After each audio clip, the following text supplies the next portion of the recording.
Good morning to all. ഞാൻ സ്വർഗ ബാസ്യൻ. Maths സബ്ജക്റ്റാണ് ഞാൻ എടുക്കുന്നത്. 10th CBSEയുടെ അരിത്തമെറ്റിക് പ്രോഗ്രഷൻ എന്ന് പറയുന്ന ചാപ്റ്ററാണ് നമ്മളിന്ന് കവർ ചെയ്യാനായിട്ട് ഉദ്ദേശിക്കുന്നത്.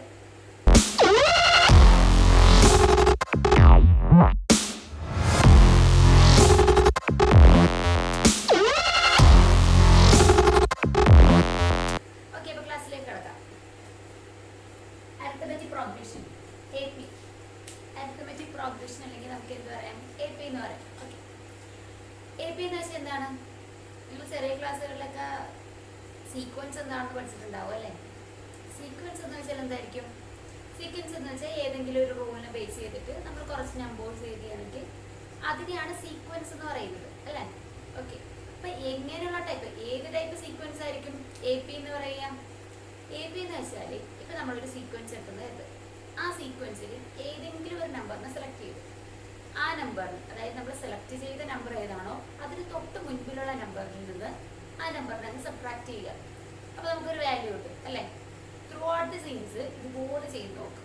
അപ്പോൾ കിട്ടുന്ന ഈ വാല്യൂസ് എല്ലാം, അതായത് ഇങ്ങനെ സബ്ട്രാക്ട് ചെയ്ത് കിട്ടുന്ന വാല്യൂസ് എല്ലാം സെയിം ആണെങ്കിൽ നമുക്ക് പറയാൻ പറ്റും അതിനെന്തെന്ന് പറയാൻ പറ്റും, ഒരു കോമൺ ഡിഫറൻസ് ഉണ്ടെന്ന് പറയാൻ പറ്റും.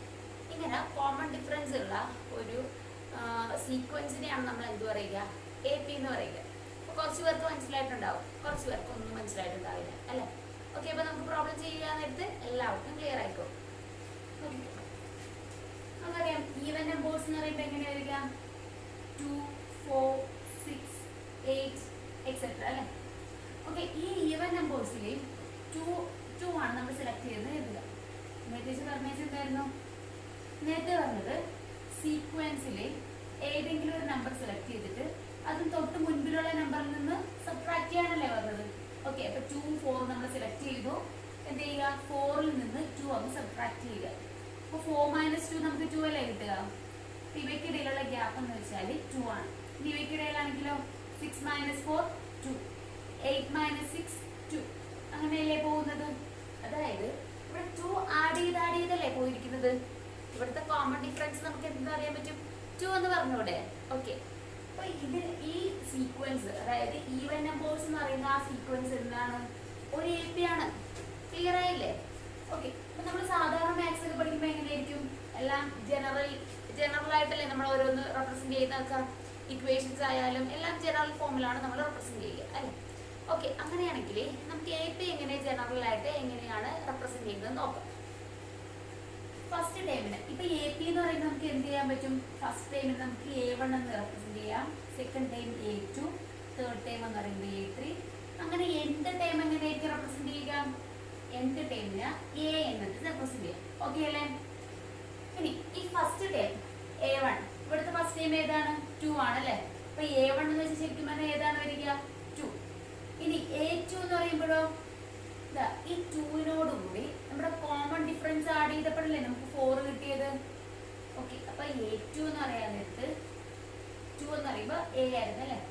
A plus common difference 2 add ചെയ്തു. അതായത് കോമൺ ഡിഫറൻസ് നമ്മൾ റെപ്രസെന്റ് ചെയ്യുന്നത് എപ്പോഴും D വെച്ചിട്ടാണ് റെപ്രസെന്റ് ചെയ്യുക. ഓക്കെ, അപ്പൊ A പ്ലസ് D ആണ് എന്ത്, A2 കിട്ടാനായിട്ടുള്ള equation. A2 = A plus D.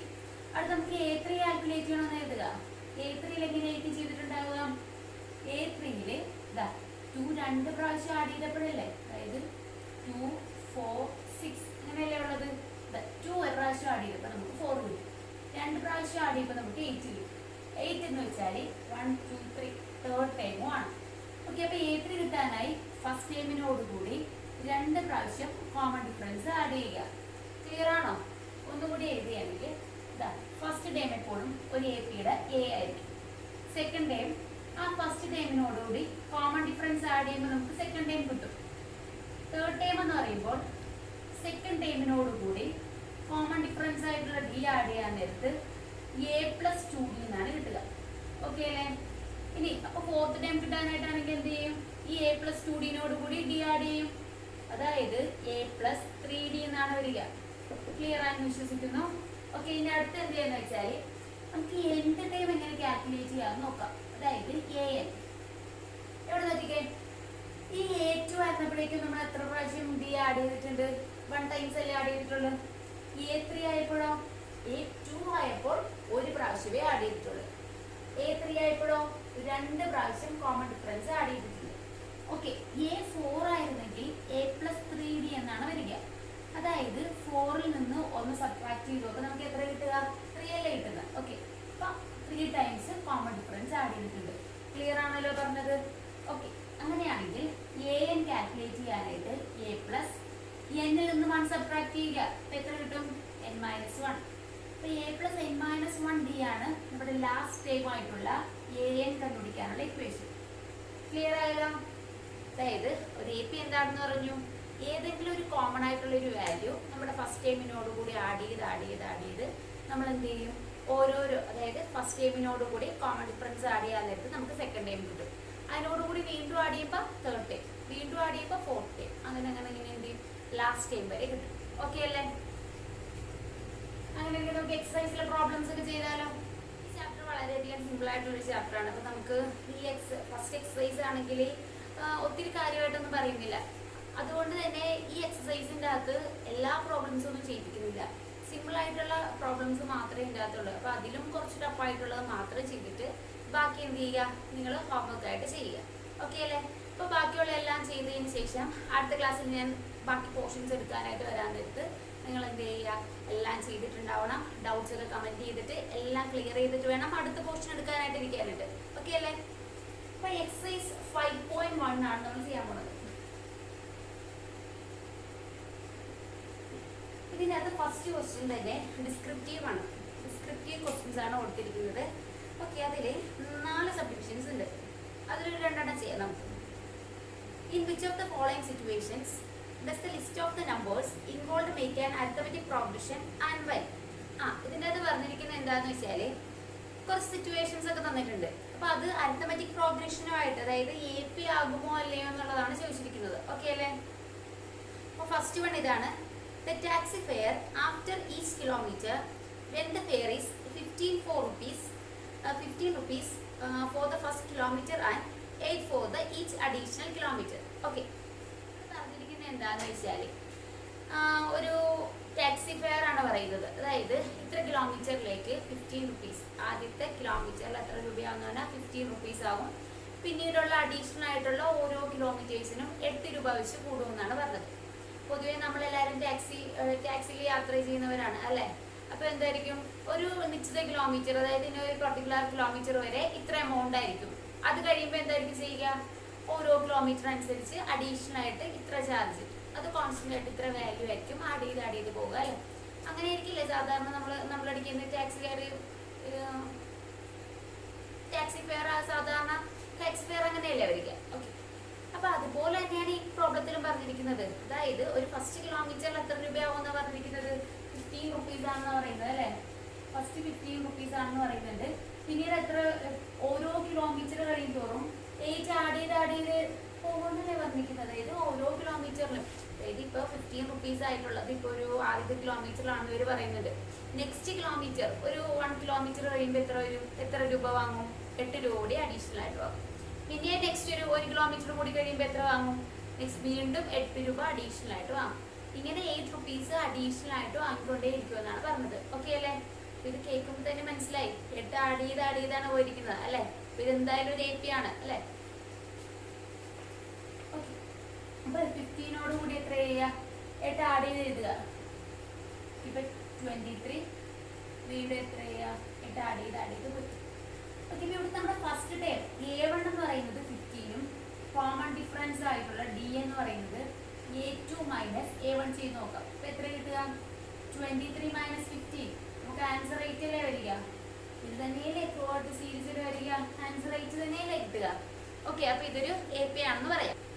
Next question എന്താണെന്ന് വെച്ചാൽ the amount of energy in an account every year when 10,000 is deposited at the amount interested at 8% per annum. Okay, അതായത് compound interest വഴിയായിട്ടാണ് ഈ പ്രോബ്ലത്തിൽ പറഞ്ഞിരിക്കുന്നത് വെച്ചാൽ ഒരു 10,000 റുപ്പീസ് ഒരു ബാങ്കിൽ ഡിപ്പോസിറ്റ് ചെയ്യണം. 8% ആണ് റേറ്റ് എന്ന് പറയുന്നത്. ഇവർ പറയുന്നത് എന്താണെന്ന് വെച്ചാൽ എത്ര എമൗണ്ട്, അതായത് കിട്ടുന്ന ഓരോ ഇയർ കഴിഞ്ഞിട്ടും കിട്ടുന്ന എമൗണ്ട് എന്ന് പറയുന്നത് ഒരു AP ആയിരിക്കുമോ എന്നാണ് ചോദിക്കുന്നത്. ഓക്കെ, അപ്പോൾ മനസ്സിലാക്കേണ്ട ഒരു കാര്യം എന്താണെന്ന് വെച്ചാൽ ഒരിക്കലും കോമ്പൗണ്ട് ഇൻട്രസ്റ്റ് വെച്ചിട്ടാണ് നോക്കുന്നതെങ്കിൽ ഒരിക്കലും എന്താവില്ല, അതൊരു എ പി ആവില്ല. കാരണം നമ്മൾ എമൗണ്ട് കണ്ടുപിടിക്കേണ്ട ഇക്വേഷൻ പഠിച്ചിട്ടില്ലേ? A is equal to P into 1 plus R by 100 whole raised to n എന്ന് പറയുന്ന ഒരു ഇക്വേഷൻ പഠിച്ചിട്ടുണ്ടല്ലോ. അതിൻ്റെ അകത്ത് ഇപ്പം ഇക്വേഷൻ മറന്നുപോയെങ്കിലും കാര്യമില്ല, അത് ഓർത്തിട്ട് വിഷമിക്കേണ്ട ആവശ്യമില്ല. ഒന്ന് ആലോചിച്ചാൽ മതി. ആ ഇക്വേഷനിൽ ഞാൻ പറഞ്ഞപ്പോഴേക്കും P into 1 plus R by 100 whole raised to n എന്നല്ലേ പറഞ്ഞത്. ഈ n എന്ന് പറയുമ്പോൾ പവർ അല്ലേ ഉദ്ദേശിക്കുന്നത്. അതായത് ഓരോ വർഷം കഴിയുമ്പോൾ n എന്താവും? 1, 2, 3 അങ്ങനെ പോകും അല്ലേ? അതായത് സ്ക്വയറും ക്യൂബും ഒക്കെ ആയിട്ടാണ് വരുന്നതെങ്കിൽ അവ സബ്ട്രാക്ട് ചെയ്യുമ്പോൾ എന്തായാലും സെയിം വാല്യൂ കിട്ടത്തില്ല. അപ്പൊ നമുക്ക് ആലോചിച്ച് നോക്കുമ്പോൾ തന്നെ മനസ്സിലാകും ഇതെന്തല്ല, ഒരു എ പി അല്ല. ജസ്റ്റ് ഒന്ന് ചെയ്ത് നോക്കാം. ഓക്കെ, ഇപ്പൊ ഇവിടെ നമ്മളോട് പറഞ്ഞിരിക്കുന്നത് എമൗണ്ട് ആണ് കാൽക്കുലേറ്റ് ചെയ്യേണ്ടത്. അത് ഓരോ വർഷത്തെയുമാണ് പറയുന്നത്. ഓക്കെ, അപ്പോൾ ഫസ്റ്റ് വാല്യൂ എന്നുള്ളത് P 10,000 ആണെന്ന് ഇവർ പറയുന്നുണ്ട്. അപ്പൊ 10,000 ഇൻറ്റു 1 plus R, R എത്ര? 8 ആണ് പറഞ്ഞത്. അപ്പൊ 8/100 ഹോൾ റൈസ് ടു n എന്ന് പറയുന്നത് ഫസ്റ്റ് ഇയർ കഴിയുമ്പോൾ എത്രയായിരിക്കും? 1 ആയിരിക്കും വരിക. ഇനി സെക്കൻഡ് ഇയർ ആകുമ്പോഴോ വീണ്ടും 10,000 into 1 plus 8/100 whole raise to 2 എന്ന് വരും. അടുത്ത 10,000 into 1 plus 8/100 whole raise to 3 എന്ന് വരും. നോക്കിക്കേ, ഇവിടെ പവേഴ്സ് 1, 2, 3 ആയിട്ടല്ലേ പോയിരിക്കുന്നത്. ഈ വാല്യൂവിനെ ഇതിനെ സ്ക്വയർ ചെയ്തതിന് ശേഷം സബ്ട്രാക്ട് ചെയ്ത് കഴിഞ്ഞാൽ കിട്ടുന്ന എമൗണ്ടും അതുപോലെ ഇതിന്റെ ക്യൂബൊക്കെ കാൽക്കുലേറ്റ് ചെയ്തിട്ട് ഇതിന് സബ്ട്രാക്ട് ചെയ്ത് കഴിഞ്ഞാലൊക്കെ കിട്ടുന്നത് എന്തായാലും ഡിഫറെന്റ് വാല്യൂസേ കിട്ടുള്ളൂ. അപ്പൊ നിങ്ങളൊരു കാര്യം മനസ്സിലാക്കേണ്ടത് എന്താണെന്ന് വെച്ചാൽ, നമ്മളോട് ഇപ്പോൾ ഒരു സീക്വൻസ് തന്നിട്ട് ഇതൊരു എ പി ആണോ അല്ലയോ എന്നൊക്കെ ചോദിക്കണം എന്ന് വിചാരിക്കുക. നമ്മൾ ചെയ്യേണ്ടത് എന്താണെന്ന് വെച്ചാൽ ഈ പവർ ഒക്കെ ഉണ്ടോ എന്ന് നോക്കുക. ഇങ്ങനെ എന്തെങ്കിലും പവേഴ്സ് ഒക്കെ തന്നിട്ടുണ്ടെങ്കിൽ അതൊരിക്കലും എ പി ആവത്തില്ല. ഇപ്പൊ ഇവിടെ പറഞ്ഞത് കോമ്പൗണ്ട് ഇൻട്രസ്റ്റിന്റെ ബേസിലല്ലേ പറഞ്ഞത്. അതേസമയം നമ്മളോട് ഇപ്പൊ ചോദിക്കുകയാണ് ഇത് കോമ്പൗണ്ട് ഇൻട്രസ്റ്റിന് പകരം സിമ്പിൾ ഇൻട്രസ്റ്റ് ആയിരുന്നു എന്ന് വിചാരിക്കുക. സിമ്പിൾ ഇൻട്രസ്റ്റ് ആണെങ്കിൽ എന്തായാലും എ പി ആയിരിക്കും. ഇപ്പോൾ സിമ്പിൾ ഇൻട്രസ്റ്റ് വെച്ചിട്ടാണെന്ന് വിചാരിക്കുക. ഞാനൊരു ബാങ്കിൽ 10,000 റുപ്പീസ് ഡിപ്പോസിറ്റ് ചെയ്യണമെന്ന് വിചാരിക്കുക. അപ്പൊ എനിക്ക് ഓരോ വർഷം ചെല്ലാൻ നേരത്തും എത്ര രൂപ ഇൻട്രസ്റ്റ് ആയിട്ട് കിട്ടുന്നുണ്ടെന്നാണ് ചോദിക്കുന്നത് വിചാരിക്കുക. അതായത് കിട്ടുന്ന ഇൻട്രസ്റ്റ് എത്ര കിട്ടുന്നുണ്ടോ എന്നുള്ളതല്ല ഇവിടെ ഉദ്ദേശിക്കുന്നത്. ആ കിട്ടുന്ന എമൗണ്ട് എന്ന് പറയുന്നത് ഒരു എ പി ഫോം ചെയ്യാൻ പറ്റിയ നമ്പേഴ്സ് ആണോ എന്നാണ് ചോദിക്കുന്നത്. ഓക്കെ അല്ലേ? അപ്പൊ എങ്ങനെ ചെയ്യണമെന്ന് വെച്ചാൽ അതിന്റെ കൺസെപ്റ്റ് എന്താണെന്ന് വെച്ചാൽ ഞാൻ പറയാം. ഇപ്പൊ നമ്മൾ ഒരു വർഷത്തേക്ക് 10,000 റുപ്പീസ് ഡിപ്പോസിറ്റ് ചെയ്യുന്നു. 10% ആണ് അവിടുത്തെ റേറ്റ് എന്ന് പറയുന്നത്. ഓക്കെ അല്ലേ? അപ്പൊ എനിക്കൊരു 10,000 രൂപയല്ലേ ഡിപ്പോസിറ്റ് ചെയ്തത്. ഒരു 1000 രൂപയായിരിക്കും ഓരോ വർഷം കഴിയുമ്പോഴും എനിക്ക് കിട്ടുന്ന ഇൻട്രസ്റ്റ് എന്ന് പറയുന്നത്. അതൊരിക്കലും ചേഞ്ച് ആവുന്നില്ല. എനിക്ക് എത്ര വർഷം കഴിഞ്ഞാലും എന്തായിരിക്കും ആ ഒരു വർഷത്തെ കിട്ടുന്നത് എന്തായാലും 10,000 ആയിരിക്കും കിട്ടുക. കാര്യം എന്താണെന്ന് വെച്ചാൽ എനിക്ക് എത്ര വർഷം കഴിഞ്ഞാലും എൻ്റെ പ്രിൻസിപ്പൽ എമൗണ്ട് എന്ന് പറയുന്നത് ആ ഡിപ്പോസിറ്റ് ചെയ്ത എമൗണ്ട് ഇല്ലേ 10,000 ആണ്. അതിനും ഒരു ചേഞ്ചും ഉണ്ടാവുന്നില്ല. അതുകൊണ്ടാണ് വേറെ പ്രത്യേകിച്ച് മാറ്റങ്ങളൊന്നും എൻ്റെ ഈ പറയുന്ന ഇൻട്രസ്റ്റിലും വരാത്തത്. കോമ്പൗണ്ട് ഇൻട്രസ്റ്റിന്റെ കേസിൽ അങ്ങനെയല്ല വരിക. കോമ്പൗണ്ട് ഇൻട്രസ്റ്റിന്റെ കേസിൽ എങ്ങനെയാണ് വരുന്നതെന്ന് വെച്ചാൽ നമ്മളിപ്പോൾ 10,000 റുപ്പീസ് ഡിപ്പോസിറ്റ് ചെയ്തു. 10% ആണ് റേറ്റ് പറഞ്ഞത് അല്ലേ? അപ്പോൾ എന്ത് പറ്റുമെന്ന് വെച്ചാൽ 1000 രൂപ നമുക്ക് കിട്ടും. ഫസ്റ്റ് ഇയർ കഴിയാൻ നേരത്ത് 1000 രൂപയായിരിക്കും ഇൻട്രസ്റ്റ് കിട്ടുക. ഇനി സെക്കൻഡ് ഇയർ സ്റ്റാർട്ട് ചെയ്യാൻ നേരത്ത് ഉണ്ടാവുന്ന പ്രിൻസിപ്പൽ എമൗണ്ട് എന്ന് പറയുന്നത് ഈ 10,000 വരെയായിരുന്നു നമ്മൾ ഡിപ്പോസിറ്റ് ചെയ്തത്. അതിനോടുകൂടി ഈ 1000 രൂപയും കൂടി ആഡ് ചെയ്തിട്ടുള്ളതായിരിക്കും ആ സെക്കൻഡ് ഇയറിലെ പ്രിൻസിപ്പൽ എമൗണ്ട് എന്ന് പറയുന്നത്. അപ്പൊ അവിടെ പ്രിൻസിപ്പൽ എമൗണ്ടിന് ചേഞ്ച് വന്നില്ലേ? അത് ചേഞ്ച് ആയി കഴിഞ്ഞാൽ അതിന്റെ 10% അല്ലേ അടുത്ത ഇൻട്രസ്റ്റ് ആയിട്ട് കിട്ടുള്ളൂ. ഓക്കെ, അപ്പൊ അതുകൊണ്ട് തന്നെ എന്ത് വരും? ആ എ പി എന്നുള്ളത് അതിന് ഒരു എ പി ഫോം ചെയ്യാൻ പറ്റില്ല. അതേസമയം സിംഗിൾ ഇൻട്രസ്റ്റ് വെച്ചിട്ടാണെങ്കിൽ എ പി ഫോം ചെയ്യാൻ പറ്റും.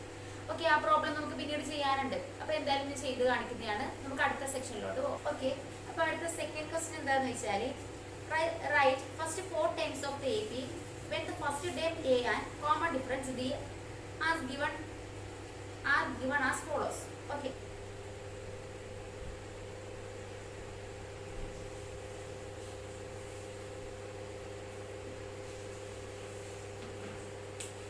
ഓക്കെ, ഇതിൻ്റെ അകത്ത് എന്താ പറഞ്ഞിരിക്കുന്നത് വെച്ചാൽ ഫസ്റ്റ് ടൈം തന്നിട്ടുണ്ട്, അതുപോലെ തന്നെ കോമൺ ഡിഫറൻസും തന്നിട്ടുണ്ട്.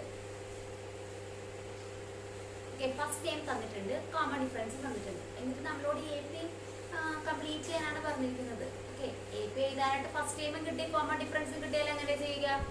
ആഡ് ചെയ്ത് എഴുതിയാൽ പോരെ? അതിൽ വലുതായിട്ട് ചെയ്ത് നോക്കാനായിട്ടൊന്നും ഇല്ലല്ലോ. ഇതിൻ്റെ അകത്ത് നെഗറ്റീവ് വാല്യൂ വന്നിട്ടുള്ള ഒരെണ്ണമുണ്ട്. അത് ഞാൻ ചെയ്ത് കാണിക്കും. ഇത് നിങ്ങൾ തന്നെ ചെയ്ത് വെച്ചാൽ മതി. അല്ലെങ്കിൽ എങ്ങനെയായിരിക്കും നോക്കിക്കാൻ, ഫസ്റ്റ് ടൈം 10 ആണ്, 10 ആഡ് ചെയ്യുക, ഇപ്പോൾ 20 കിട്ടും. നെക്സ്റ്റ് വീണ്ടും 10 ആഡ് ചെയ്യുമ്പോൾ 30, പിന്നീട് 40, അങ്ങനെ ആ AP പോകും. ഓക്കെ, വേറൊരു question, A is equal to minus 1.25, common difference D is equal to minus 0.25 എന്നാണ് വരുന്നത്. ഓക്കെ, അപ്പോൾ ഇതെങ്ങനെ ചെയ്യാം? സെക്കൻഡ് ടൈം കണ്ടുപിടിക്കാനായിട്ട് ഫസ്റ്റ് ടൈമിനോടുകൂടി കോമൺ ഡിഫറൻസ് ആഡ് ചെയ്താൽ പോരെ. ഓക്കെ, അപ്പോൾ A2 is equal to first time ആയിട്ടുള്ളത് minus 1.25 ആണ്, അതിനോടുകൂടി minus 0.25 ആഡ് ചെയ്യുക. ജസ്റ്റ് ഇതെല്ലാം ആഡ് ചെയ്ത് എഴുതിയാൽ മതി. നമുക്ക് ആദ്യം നമ്മുടെ AP കിട്ടുന്നത് minus 1.25 ആണ് APയിലെ ഫസ്റ്റ് ടൈം. സെക്കൻഡ് ടൈം കിട്ടാനായിട്ട് 1.25നോടുകൂടി 0.25 ആഡ് ചെയ്യുക. രണ്ട് നെഗറ്റീവ് ആയതുകൊണ്ട് ആഡ് ചെയ്തിട്ട് എന്ത് ചെയ്താൽ മതി, ആ സൈൻ ഇട്ട് കൊടുത്താൽ വരെ. ഇത് 10, 5. ഓക്കെ, 1.5 എന്നാണ് ആൻസർ വരുന്നത്. ഇപ്പൊ നമ്മുടെ സെക്കൻഡ് ടൈം എന്ന് പറയുന്നത് minus 1.5 ആണ്. ഇനി തേർഡ് ടൈം കിട്ടാനായിട്ട് എന്ത് ചെയ്യുക, ഈ സെക്കൻഡ് ടൈമിനോടുകൂടി, സെക്കൻഡ് ടൈം എത്രയായിരുന്നു, minus 1.5 ആണ്, അതിനോടുകൂടി 0.25 ആഡ് ചെയ്യുക. minus 1.5 plus minus 0.25 നമുക്ക് കിട്ടുക 1.75 എന്നാണ് വരിക. minus 1.75. നെക്സ്റ്റ് ടൈം കിട്ടാനായിട്ടോ 1.75നോടുകൂടി 0.25 ആഡ് ചെയ്യുക. ഇപ്പൊ നമുക്ക് ആൻസർ വരിക 2 എന്നാണ് കിട്ടുക. നമ്മളോട് ക്വസ്റ്റ്യനിൽ പറഞ്ഞത് ആ APയിലെ ആദ്യത്തെ 4 ടൈംസ് എഴുതാനായിരുന്നു പറഞ്ഞത്. 4 ടൈംസ് ആയില്ലേ? ഓക്കെ, ഈ എക്സസൈസിൽ പിന്നീടുള്ള പ്രോബ്ലംസ് എങ്ങനെയാന്ന് വെച്ചാൽ ചില സീക്വൻസ് ഒക്കെ തരും. അപ്പൊ ഈ സീക്വൻസ് തരാൻ നേരത്ത് അതൊരു AP ആണോ അല്ലയോ എന്ന് ചെക്ക് ചെയ്യാനാണ് വരുന്നത്. ഓക്കെ, അതായത് നമ്മൾ എന്ത് ചെയ്യുക, കോമൺ ഡിഫറൻസ് കണ്ടുപിടിച്ച് നോക്കുക. അപ്പൊ എല്ലാ കേസിലും അതേ വാല്യൂ തന്നെയാണ്, സെയിം വാല്യൂ തന്നെയാണ് നമുക്ക് കോമൺ ഡിഫറൻസ് ആയിട്ട്. അതായത് കോമൺ ഡിഫറൻസ് എന്തായിരിക്കും, കോമൺ ഡിഫറൻസ് എന്ന് വെച്ചാൽ എന്താണ്, അതായത് നമ്മൾ എന്ത് ചെയ്യുക, ഇങ്ങനെ കോൺസിക്യൂട്ടീവ് നമ്പേഴ്സ് എടുക്കുന്നു, സബ്ട്രാക്ട് ചെയ്യുന്നു, കിട്ടുന്ന വാല്യൂസ് എല്ലാം സെയിം ആണെങ്കിലാണ് നമ്മൾ പറയുക അതിന് കോമൺ ഡിഫറൻസ് എന്നല്ലേ. ഓക്കെ, അപ്പോൾ ആ സീക്വൻസിന്റെ കോമൺ ഡിഫറൻസ് സെയിം ആണെങ്കിൽ, അതായത് സെയിം ഒരു പർട്ടിക്കുലർ വാല്യൂ കിട്ടുന്നുണ്ടെങ്കിൽ നമുക്കതൊരു AP ആണെന്ന് പറയാം. ഓക്കെ, അപ്പോൾ 1-2 സീക്വൻസിൽ നമുക്ക് എന്ത് ചെയ്യാൻ പറ്റും, AP ആണോ എന്ന് ചെക്ക് ചെയ്യാം. ഓക്കെ, അപ്പോൾ ഞാൻ 2 സീക്വൻസ് എഴുതിയാണ്.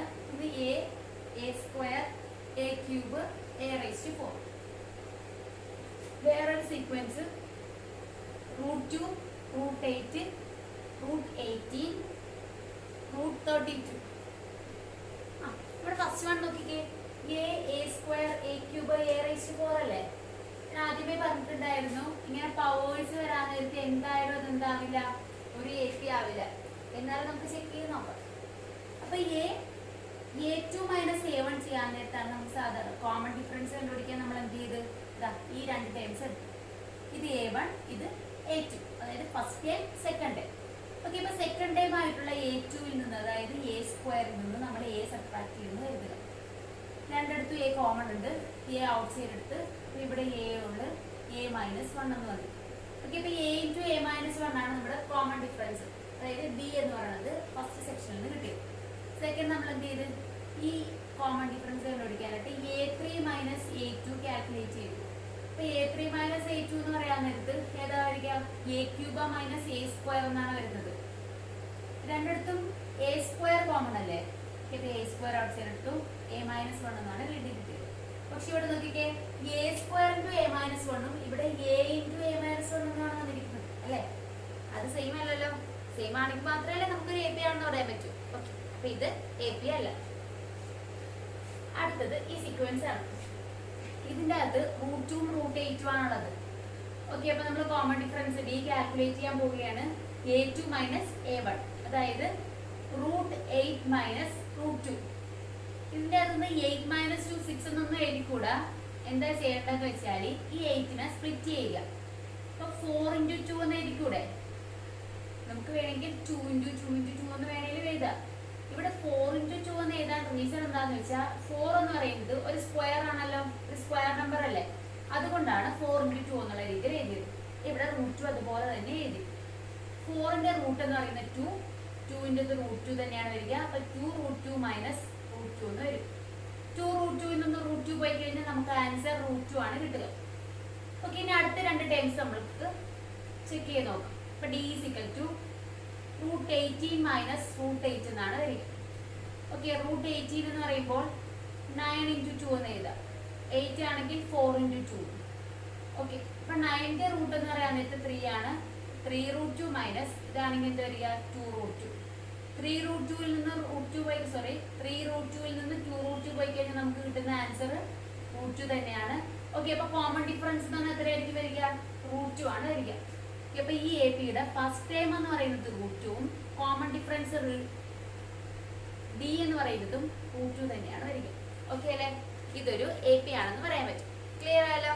അപ്പോൾ ഈ എക്സസൈസിൻ്റെ അകത്ത് കുറച്ചും കൂടി പ്രോബ്ലംസ് ഉണ്ട്. അതെല്ലാം എന്ത് ചെയ്യുക? തന്നെ ഇരുന്ന് ചെയ്ത് നോക്കുക. ചെയ്ത് നോക്കിയിട്ട് എന്തെങ്കിലും ഡൗട്ട്സോ കാര്യങ്ങളൊക്കെ ഉണ്ടെങ്കിൽ എന്ത് ചെയ്യുക? നമുക്ക് കമൻറ്റ് ചെയ്താൽ മതി. ഓക്കെ, അപ്പോൾ ഡൗട്ട്സും കാര്യങ്ങളൊക്കെ കമൻറ്റ് ചെയ്യുകയാണെങ്കിൽ ഞാൻ എന്ത് ചെയ്ത് അതെല്ലാം ക്ലിയർ ചെയ്ത് തരാം. ഓക്കെ അല്ലേ? ഇനി നമുക്ക് ഡിസ്ക്രിപ്ഷൻ ബോക്സിൽ തന്നെ ഒരു വാട്സപ്പ് ലിങ്ക് കൊടുത്തിട്ടുണ്ട്. അതൊരു വാട്സപ്പ് ഗ്രൂപ്പാണ്. അതിലേക്ക് എന്ത് ഡൗട്ട്സും കാര്യങ്ങളുണ്ടെങ്കിലും നിങ്ങൾക്ക് ആ ഗ്രൂപ്പിൽ ജോയിൻ ചെയ്തിട്ട് അവിടെ പറയുകയാണെങ്കിൽ എല്ലാം ക്ലിയർ ചെയ്ത് തരുന്നതാണ്. ഇപ്പോൾ പഠിപ്പിക്കുന്ന അനുസരിച്ചിട്ട് നോട്ട്സും കാര്യങ്ങളൊക്കെ നിങ്ങൾ എന്ത് ചെയ്യുക? മെയിൻറ്റെയിൻ ചെയ്ത് പോവുക. അല്ലെങ്കിൽ പിന്നീട് നിങ്ങൾക്ക് ബുദ്ധിമുട്ടാകും അല്ലേ? ഇപ്പോൾ നോട്ട്സ് ഉണ്ടെങ്കിൽ മാത്രമല്ലേ നമുക്ക് പിന്നീട് എക്സാം ടൈമൊക്കെ വരാൻ നേരത്തെ ഒന്നും കൂടി ഒന്ന് റിവൈസ് ചെയ്യാനൊക്കെ പറ്റുള്ളൂ. അപ്പോൾ എല്ലാവരും നോക്കുക. ക്ലാസ് ഇഷ്ടമാണെങ്കിൽ മാക്സിമം എന്ത് ചെയ്യുക? സപ്പോർട്ട് ചെയ്യുക, സബ്സ്ക്രൈബ് ചെയ്യുക, ബെല്ലൈക്കൺ പ്രസ് ചെയ്യുക. കാര്യം ബെല്ലൈക്കൺ പ്രസ് ചെയ്താലല്ലേ നമുക്ക് തുടർന്നുള്ള വീഡിയോസൊക്കെ കാണാനായിട്ട് പറ്റുള്ളൂ. ഓക്കെ, അപ്പോൾ എല്ലാവർക്കും ക്ലാസ് ഇഷ്ടമായെന്ന് വിചാരിക്കുന്നു. ഓക്കെ, അപ്പോൾ നെക്സ്റ്റ് ക്ലാസ്സിൽ കാണാം.